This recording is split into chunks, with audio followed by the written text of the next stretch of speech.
Hello and welcome to 20 Lore Pro. I am one of your announcers today, SirAshtown, and join with me is Jebas from Ink Thieves TCG.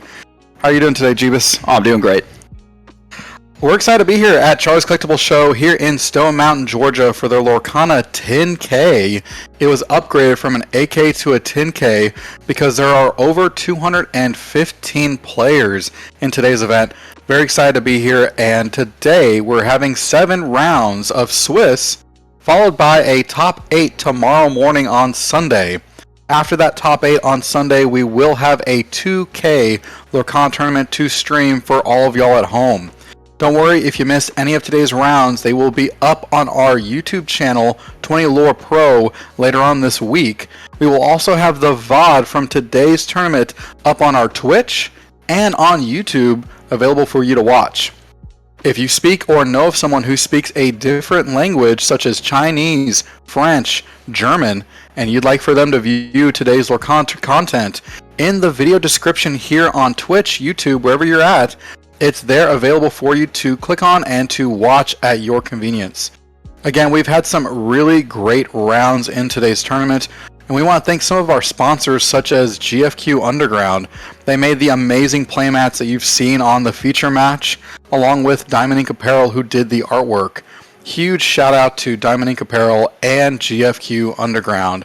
Let's get underway with match 1 here in round 5 of the Swiss. Really excited to see how these players are doing so far in this match.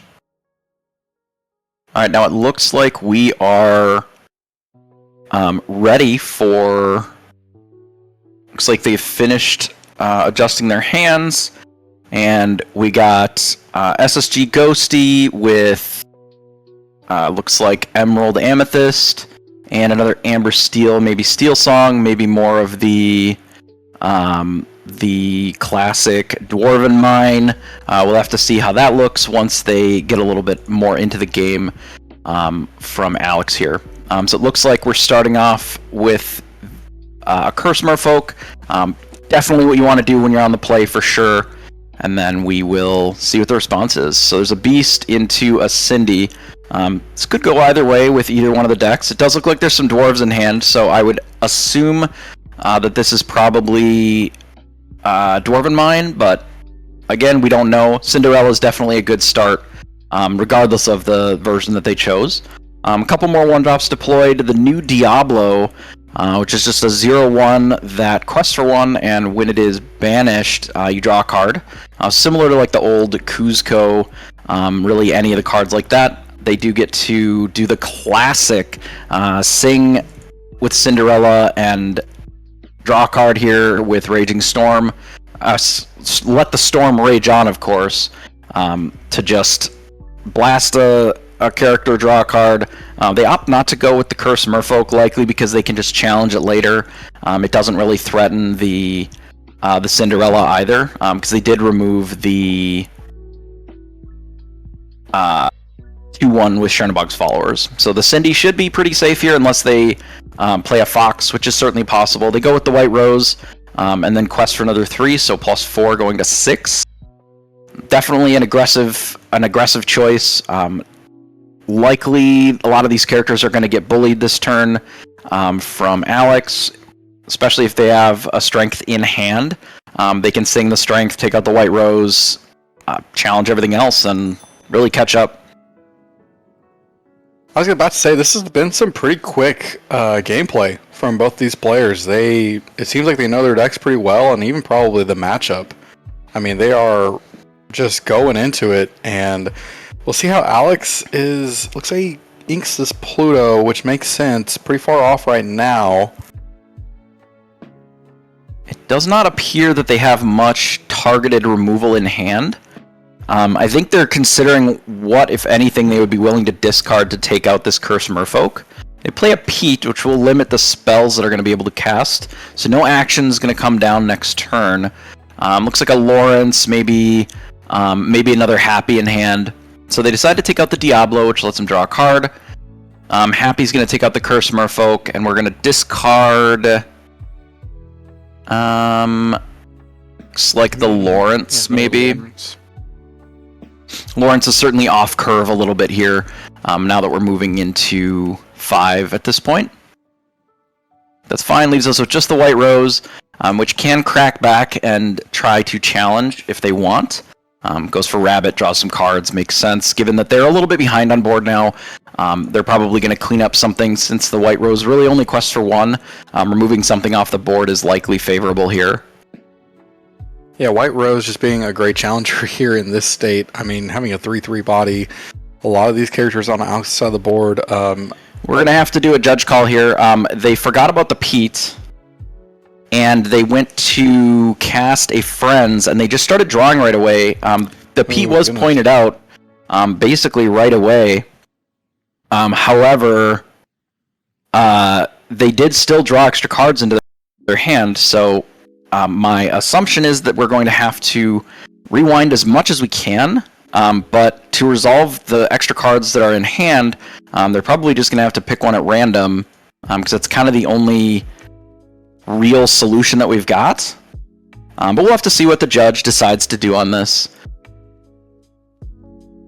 Yeah, it's tough. You just kind of have a game plan in mind and you start implementing it without sometimes thinking about everything else that's available on the board going on. I've made that mistake before, and we're kind of seeing it here play out. I wonder what the judge is going to do as far as the extra cards drawn.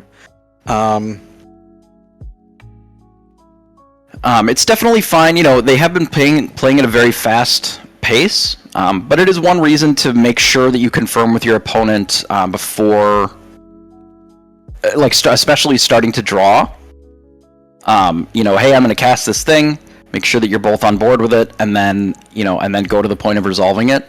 And just drawing the cards straight into your hand can be a little bit risky. I mean, if we'd drawn them to the side before looking at them, we may have been able to rewind this on our own, because it's not really that big of a deal. If you just move 2 cards aside, they point out Pete, you're like, oh, okay, put them back. Not that big of a deal, because you haven't looked at them yet. We haven't really done the draw action.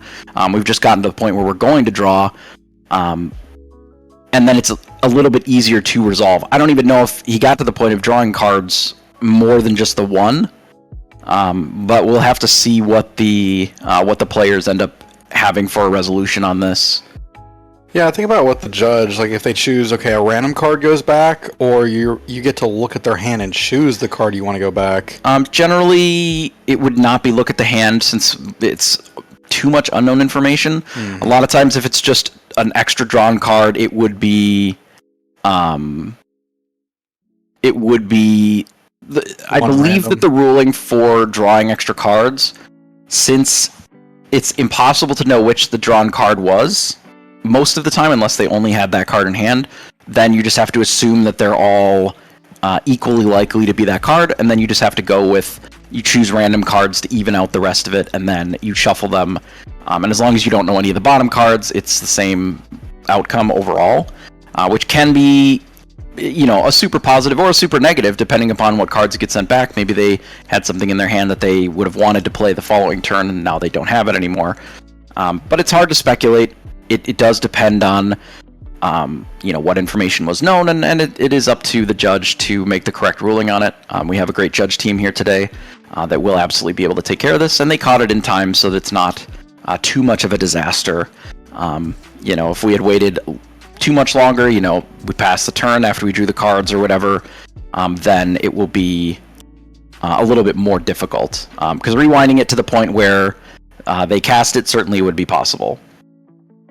And in these instances, when I'm questioning what happens, what should we do, I turn to a Discord called Lorcana Rulebook Hub. There's a great community member and moderator of the 20 Lore Pro Discord named Speedy, a well-known judge within the community, has judged at some of the Disney Lorcana challenges, and also helps moderate in the Lorcana Rulebook Hub. There are judges available on standby almost every single point of the day to help out with any rule questions that you may have. They're always doing quizzes and different things in their Discord, so shout out to Lorcana Rulebook Hub and Speedy as we get here continued on with the gameplay. Looks like we were able to rewind it enough that it wasn't so substantial here that they couldn't be corrected. They ended up inking the Friends and just playing the rabbit to draw the card instead, and then that ended up working out just fine. So now they sing the second friends that they've got, and they're going to try and deal with this board. They did end up challenging with 2 characters the happy into what we're looking at here.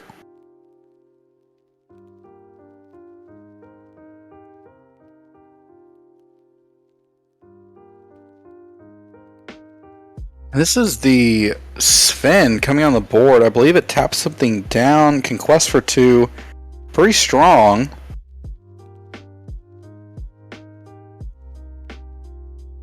Here's a Piglet and a Doc. Gonna let Alex be able to draw 2 after playing out some strong characters on his side of the field.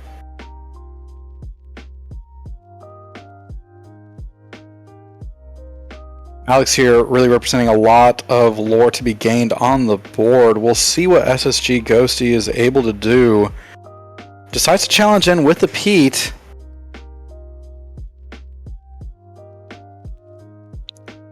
Sven is certainly very strong, being able to protect the Pete a little bit and still put additional lore pressure on. So it looks like this is a more along the lines of what I would imagine a Dwarven Mine list looks like, as opposed to one that is more that bigger Steel Song.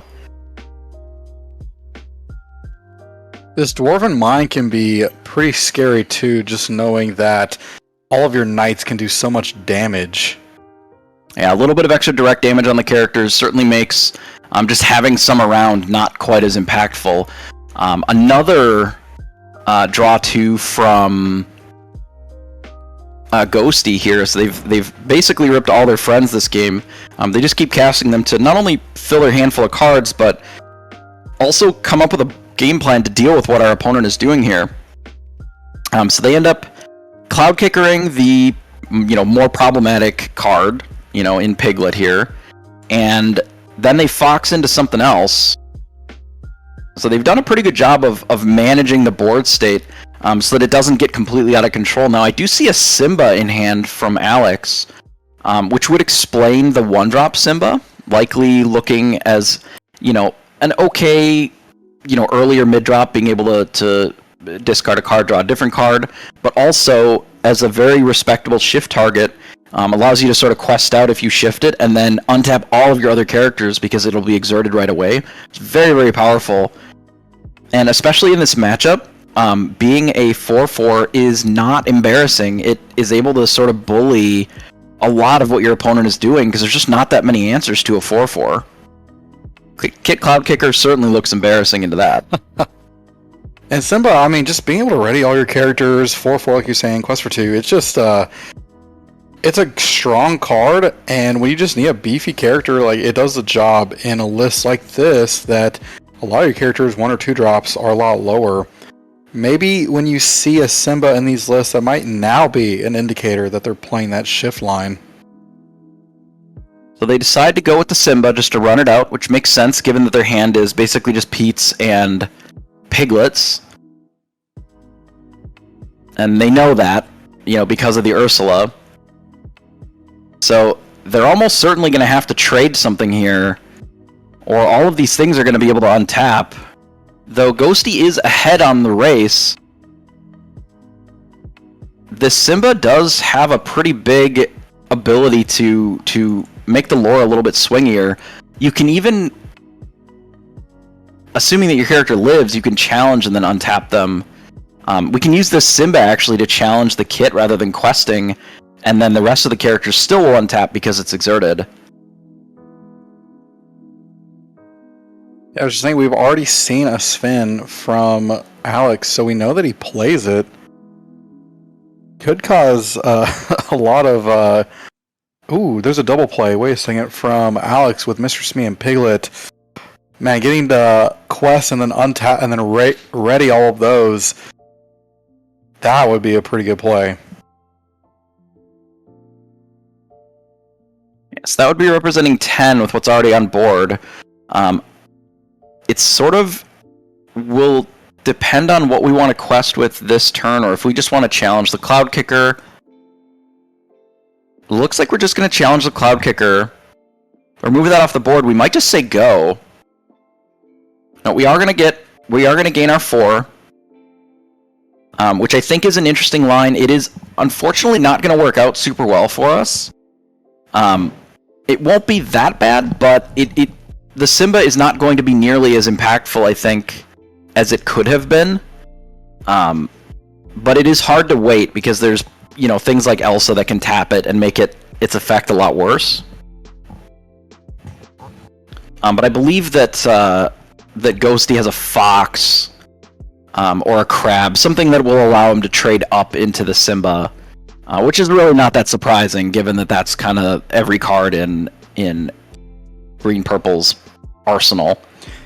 I could see that where you think my opponent has so many cards in their hand, the odds of them having the answer that I can think up is more likely, so rather get the advantage now than later, but sometimes they just don't have it. And if they don't have it, that can be really good for you. And it looks like maybe they don't. They did bounce Piglet, which certainly slows down the lore gain, but I mean, we're still representing another big chunk of lore coming down the turn after, and we still have the Piglet in hand that we're going to play as a follow-up. They're running out of Cloud Kickers here. The Ursula, they look at it again. We just have Cloud Kicker, and is that Pluto? Sorry, the Cloud Kickered Piglet and then Pluto, which we can actually play. If we draw an Inkable, we can play them both. Now, Simba and Pluto don't really work super well together. I was just thinking that. It would force it to untap. Yes, because I don't believe that you have the ability to individually ready them. It is ready or not ready for all the other characters, so I believe that if we commit the Pluto with Bodyguard, that is sort of all of them, so I see.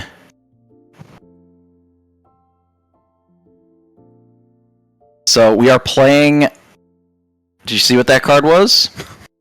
Here, I'll bring it up for you. Yeah, I totally missed it. I know it's the Gazelle from a great movie, Zootopia.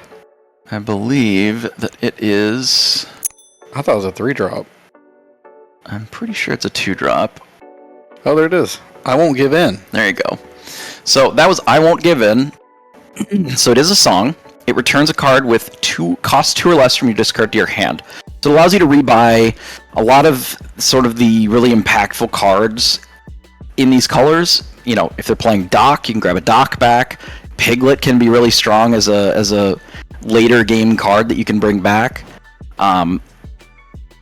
You can hit the Smee, certainly is very good and can be very good. Even sometimes getting like a Cinderella or a Simba, if you have the shift one, maybe you grab a Simba back and you use that to shift it the turn after, and that can be really powerful. So yeah, I can see why a card like this would be viable in this type of a list, because it hits quite a bit of grade 2 or even in Piglet 3 lore questing characters. So it looks like we actually picked up a Zeus, maybe?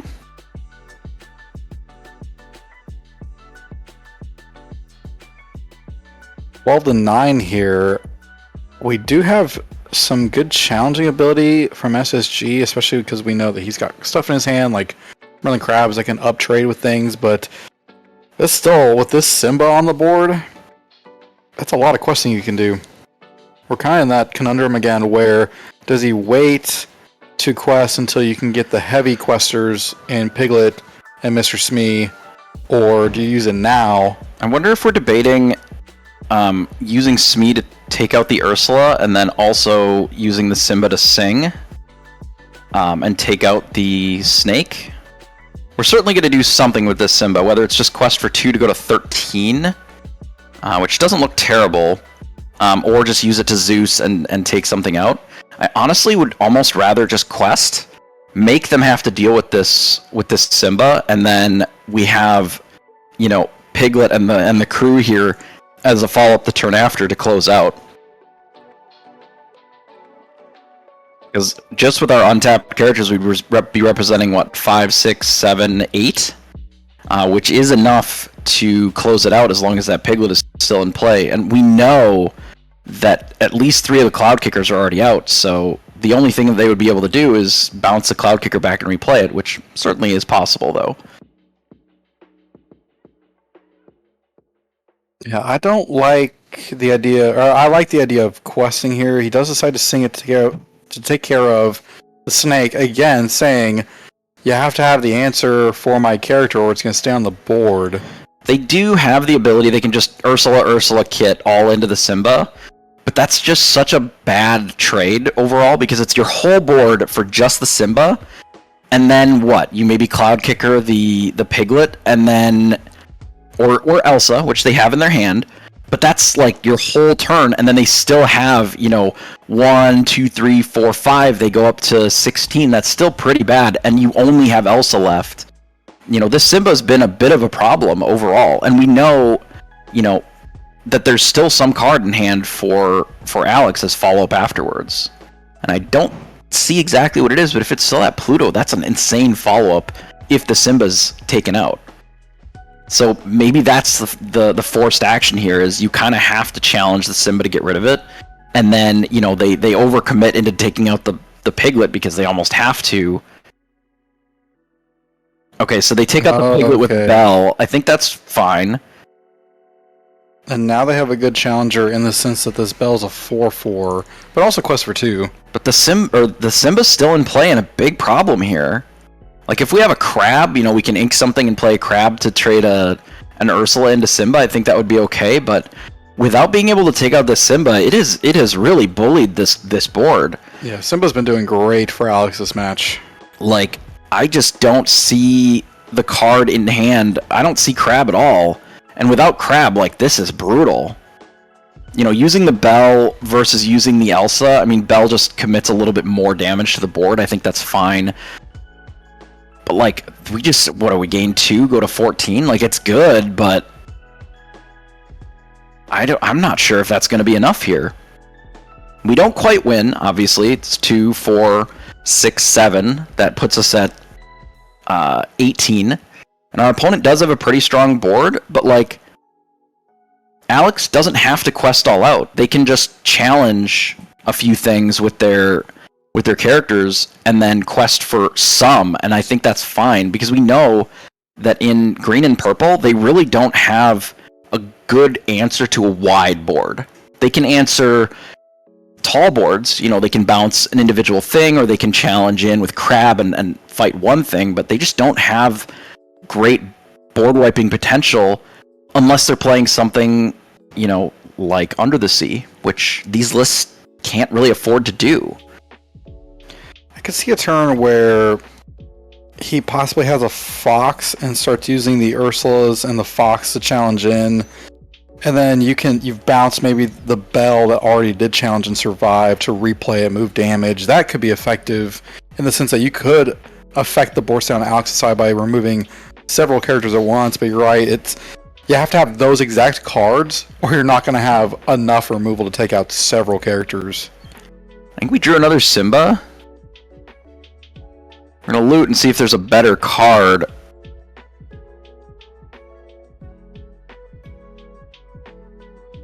We got rid of the Zeus. I might have Zeus that Bell. I don't know if it'll matter, but we don't know what that last card is. It could just be another big yellow Simba. Oh, it's a smash. Okay, so they smash Gogo Tamago. Fine. It must not have been Zeus in their hand. I must have been seeing a different card. It would make more sense if it was like another small Simba or something. But they get rid of the Gogo Tamago, and I would not be surprised if they just quest out here for 1, 2, 3, 4, 5, and then 6, 7. They go full out, and then that is probably okay. I mean, I think they're actually considering playing around the ghost line, the goat line, by taking out 2 of these characters, taking out the Ursulas. So they could do that pretty easily as well. Just use the Simba and the Smee to take out both Ursulas, leave them with only Bell in play. I think that's probably safer. And you still have very lethal on board with the SME. Yeah, I almost feel like they have to do that, because otherwise they're allowing your opponent to go up to 18 is just a goat and a bounce, or even a white and a bounce. And allowing, the white rose plus the bounce is probably not where you want to be. Yeah, because they would only need to ink one, and then even, the white rose plus a snake is lethal. So I think they do have to take out at least some of these. Yeah, I think you're exactly right that Alex is not quite in a position to have won that turn, but can next turn as long as he sets us up right. SSG is still not out of this, but losing a character or two makes him that much further away from it. It is possible that allowing them to go to 17 is okay, because they don't have enough to go goat, bounce, goat. Because they only have 4, 5, 6, 7. So you can go to 8, which is not enough to do goat, bounce, and then replay it. So in theory, we could go up to 16 here, but I don't actually think that you need to. 14 is fine for what we're untapping here. Most of the time, I would say. Because they're still in a position where they have to take out this Simba, and then you have the rest of the board. And that gray right here, we see Simba also saving Mr. Smee from not having to take the one more damage to be banished. Yeah, it's very true.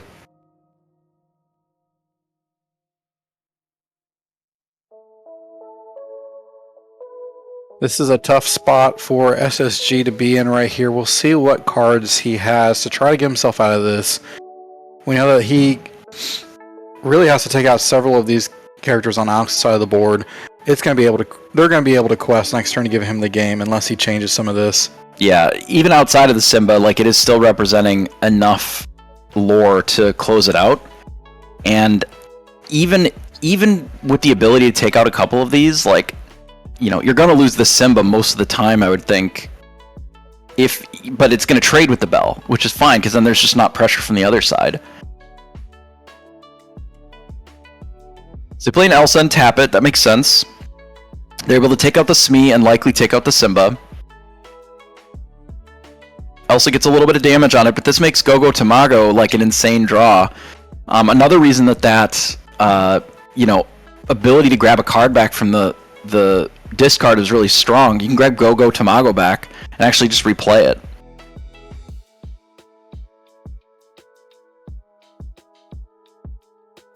Oh right, that's a different deck. Never mind. I was just thinking, wait, that's a different deck. Okay, so the Tamago doesn't really do it. Rapunzel and then just jam. He did. Yeah, I don't even know what I was thinking. But we go up to 18 here with a Rapunzel untapped. Just send it back. I just think it's too insurmountable. It's just too many threats to really deal with enough at a time. We can draw some card, I guess. I do think that's a good point, is that there could have been a point in this game where that Go-Go could have turned into more lore. Yeah, it's interesting that they decided to just run it out, because I feel like there was some opportunity for that to gain more than just be in play and get killed, but it doesn't look like it matters. It's just too wide of a board for green-purple to deal with, which is not uncommon for these matchups, is you just try to go wider than what they're doing, win on board, and then hope that that's good enough. We're going to take a quick look into our Round 5 feature match game 2, which features our Community Pro for 20 Lore Pro. He is Kindle, aka No I'm Not, who is going to be able to play all day and have all of those matches recorded for us to view later on YouTube. He is currently 1-1, 4-0 against Amber Steel. And this is a rough board. It looks like that Simba just got shifted onto the little one. It did get taken out with a Fox, but it was able to protect the smaller cards on the board, which generally are very impactful in Robin Hood and Cinderella. Now, we have not seen a lot of Robin Hood shifts today, but that line is very powerful against Red-Purple, given that it is just a big card. And just look at all these cards that are in this discard pile over here. I mean, you got a Strength, you've got Let the Storm, and the Simba just get taken out. This has been a pretty interesting game so far. This is, I mean, for an early board state, there's been a lot going on. Yeah, that is a lot of characters. I mean, we don't have a lot of ink from the other side, but it would not surprise me if this game is just gonna slip away from the red-purple here, given that they just can't put enough characters in play to fight everything that's going on at the same time. Now, Maui could be a good way to catch up from this, especially if they do end up shifting out of Robin Hood, because they've really committed their resources to the board as opposed to their inkwell, so they will run out of potential additional resources. Oh, is that a whole new world in hand? Oh, goodness. Okay. So they have this huge board. They just shift Rob and play a whole new world. They're going to have a ton of new resources. Does make that Sisu pretty big, but it looks like we did rip the Strength to take out the Sisu as well. So it's looking pretty spooky here. That's kind of how you draw it up when you're planning this. Is that, okay, I'm in a whole new world, I'm going to rip this Strength and kill the one character on the board that can take out anything on mine. And yeah, having all these shift targets, being able to run kind of light on ink and still just play out your whole hand while pushing lore. I mean, we're already at 9 with a very large board, and like, what's the best that they're going to be able to do? You know, Maui, of course, takes out the Robin. We do get to draw another card. I don't know if they actually drew the card off of Robin. If I was Nate, I'd probably be getting pretty excited too, because beating Kindle is a great accomplishment to do, as he's pretty popular, especially being the community pro, but also on Team Labyrinth, and he's gone to DLCs and topped. I mean, he's a great player.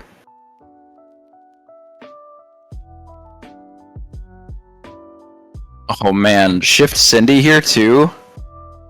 That is rough. The only out that Kendall has here, and I know that it is a good out, is taking out the Smee and then playing a Tremaine. If he's got one.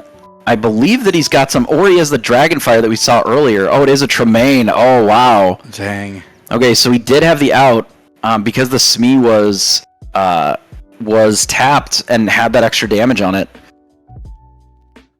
It looks like we're whole new worlding again, this time off of Naveen. Already at 14. This game should not be long for this world, I don't think. If Brett is able to put any more pressure onto the board this turn, I mean, it's sort of getting close to be prepared or bust. See if we see one in Kendall's hand here. Oh, I was looking at Brett's banished pile. Looks like we do have a couple of one-drop follow-ups. And now we know that this Simba could represent 2 lore, so it is not necessarily safe to have down. Discards a Robin and plays a Cindy. I mean, this could be lethal with good shifts. With shift Cindy, with shift Simba. This is an interesting board that, if nothing gets removed, could just be game over. I'm assuming that, given that we're questing, that this is be prepared. Yep. Did have the be prepared. That was the only thing he could have had.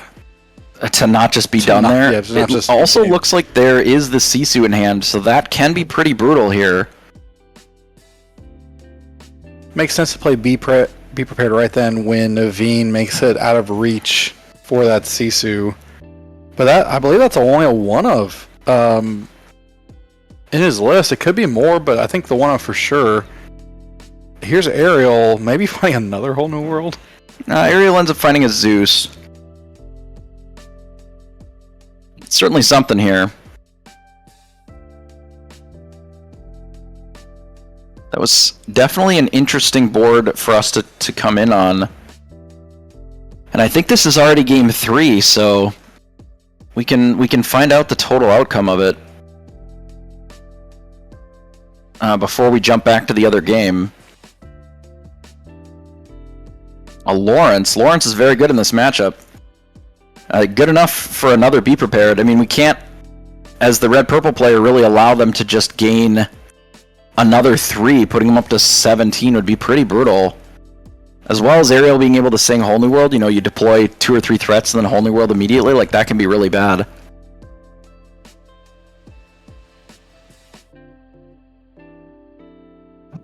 Inkasisu and pass. Sort of just playing on the back foot here. It looks like we have a bunch of Zeus in hand. Not ideal. Another Ariel. There's a Simba, Shift Simba, so we know it's there. Look at the bottom 4 cards. Put them back in any order. Playing a Rapunzel and just passing. Again, represents 2 lore. Yeah.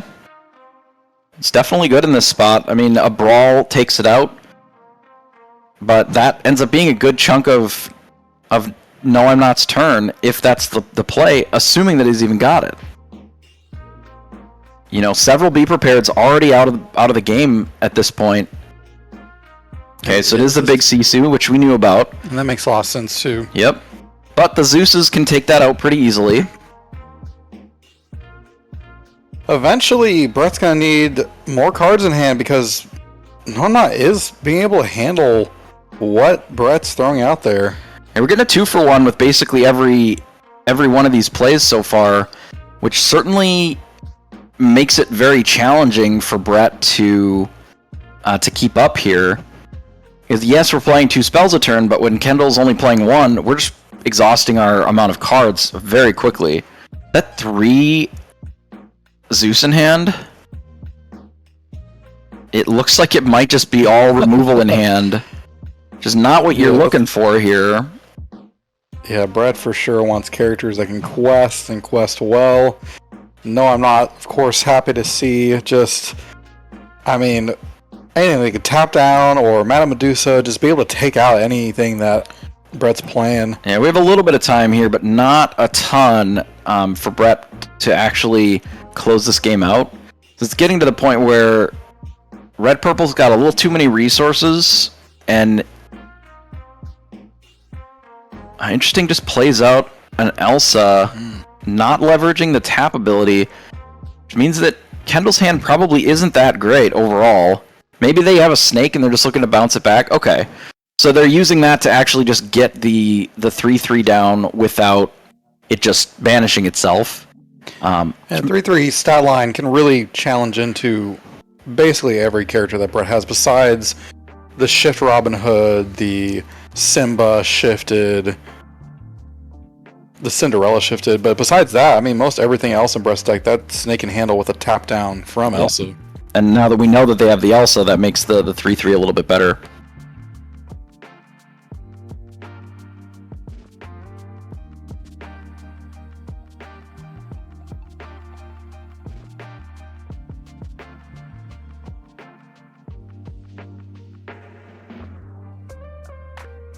Just another Zeus.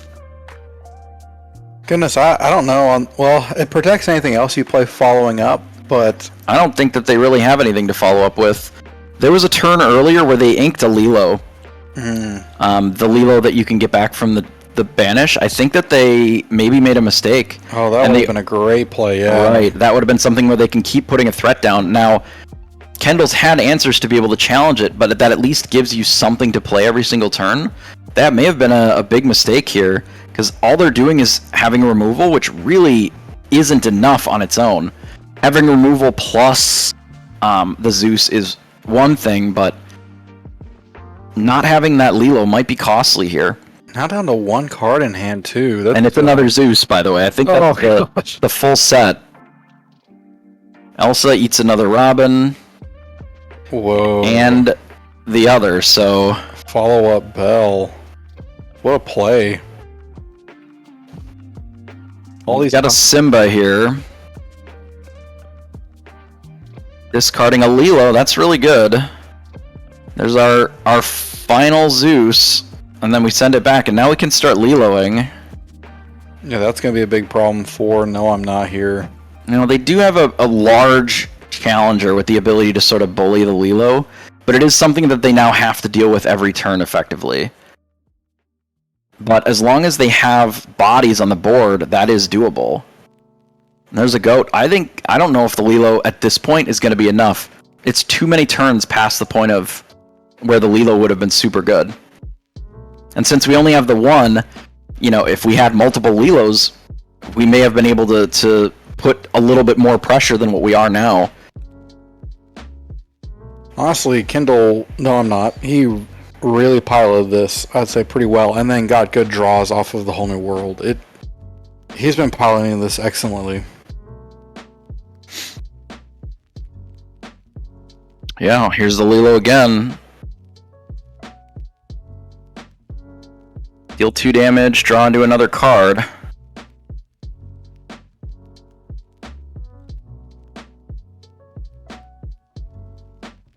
Yeah, that's and it's over. Yep. All right. Yeah, the Lilo was a little too slow, and their hand was just removal. Whole New World not always beneficial for, not always beneficial on their own.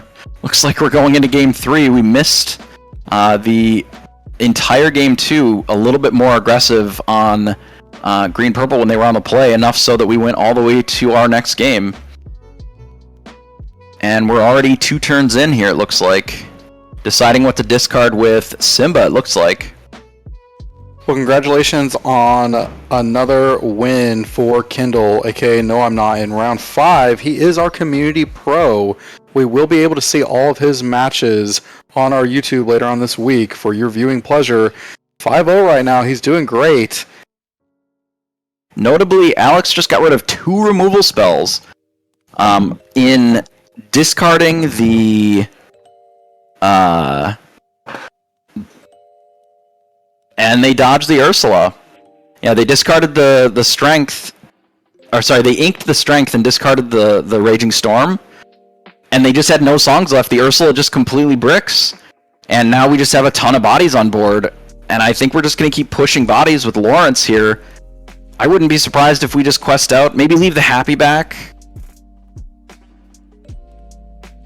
Just because the Ursula gets to trade into it. Or sorry, just to eat it for free. But yeah, the Lawrence is really very, very powerful here.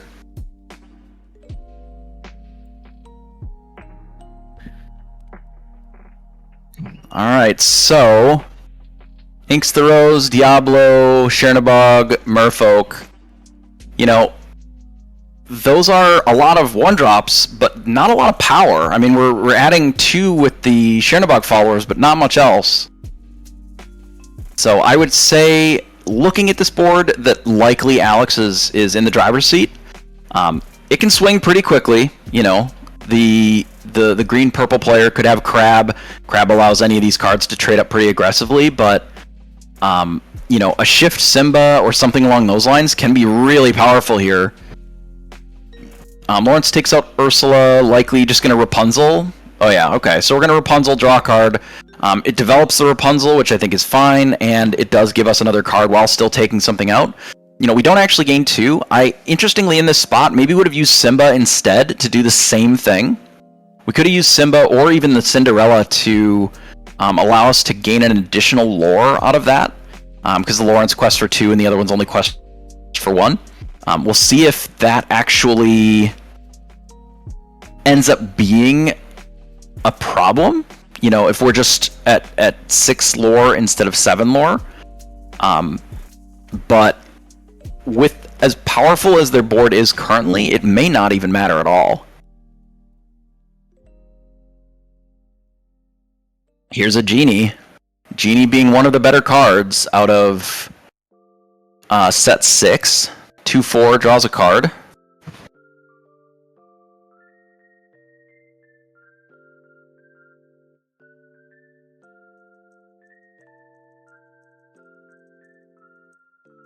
So we untap, still have all of our characters. I mean, this race is not super favored for Ghosty here. They did put a lot more lore pressure on board with the Genie, but the fact that we're untapping with 6, going up to 12, you know, we have this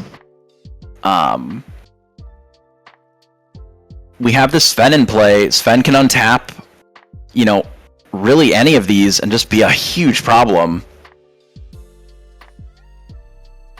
Untapping Lawrence, yeah. You know, it's going to be an awful lot in order to take out this Rapunzel being a 1/5. You know, that's Crab on Genie, which means that they're not really at risk. It looks like there's maybe a Cloud Kicker in hand, which is okay, but like your best bounce is Rapunzel, and then they can just draw some additional cards. This is looking pretty rough. Yeah, they do bounce the Rapunzel. They decided to commit to it, which I think they almost have to here. It's a little too much lore, and there's not much that they can do, but they do develop more lore pips on board. We've got another Merfolk, so we're looking at 5, 6, 7, 8. So they can potentially go up to 17, but I don't know if that's going to be enough. Like if Alex just quests out here, that's already 18. Almost anything is lethal then. Is that... Okay. Certainly a Rapunzel in hand.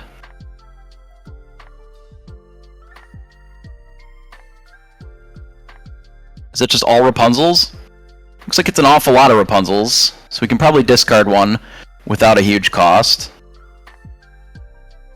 It is just all Rapunzels all the time, so we're just going to play out our hand and then quest for the rest, I would say. Yep, go to 17, play 3, and say go.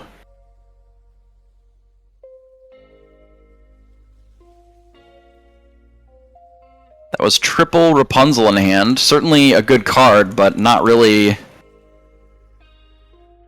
what you're looking for in such huge quantities when you only have 5 ink. But it does quest for 2 just fine. So I think Ghosty's doing the math to sort of count it up, but we can draw 1 extra card by challenging basically any of those. We can draw 2 extra cards here, but I don't really know what we're looking for. May as well draw the cards, no reason not to. Tamago, just a lot of cards that are good when you're ahead, but when you're this far behind, again, this is kind of just like game 1, the board is way too wide and we just don't have the strength, we don't have the power on board to try and compete with it. It's just all Genies and Tamagos, that'll be it. So it looks like Alex will take that. Alex is now 5-0, Ghosty's still in a really great spot. The sort of aggressive Amber Steel has been very, very powerful all day. And not surprising that it can do well against the other decks that are sort of aggressive, but don't necessarily have the ability to take out the wide boards, because you can kind of overcommit, which you can't always do against some of the other decks. So I am going to... swap over here, and you see it's just me right now. That is because SirAshtown is out doing some interviews. We're trying to catch people. This is a pretty fast round.